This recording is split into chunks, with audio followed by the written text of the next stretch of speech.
করিয়েছি তো আমাকে খুব শাস্তি দেবে।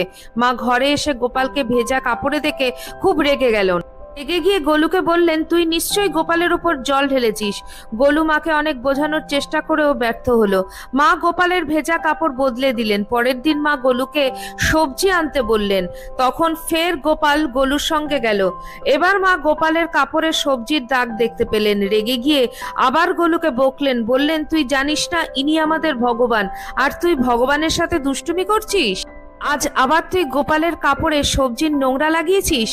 গোলু মাকে বোঝাতে লাগলো, কিন্তু মা বুঝলেন না। মা বিশ্বাস করলেন না। পরের দিন মা গোলুকে জঙ্গল থেকে শুকনো পাতা ও কাঠ আনতে পাঠালেন। গোলু ভয় পেল, যদি আবার গোপাল চলে যায়। মাকে বলল, আমি যাচ্ছি, কিন্তু গোপালকে বলে দিও আমার সাথে না আসতে। মা হেসে বললেন, ঠিক আছে, বলে দেব। মা একটি কাজে এরপর বাইরে বেরোলেন। ফিরে এসে দেখেন গোলু তখনও ফেরেনি, আর গোপালও তার সিংহাসন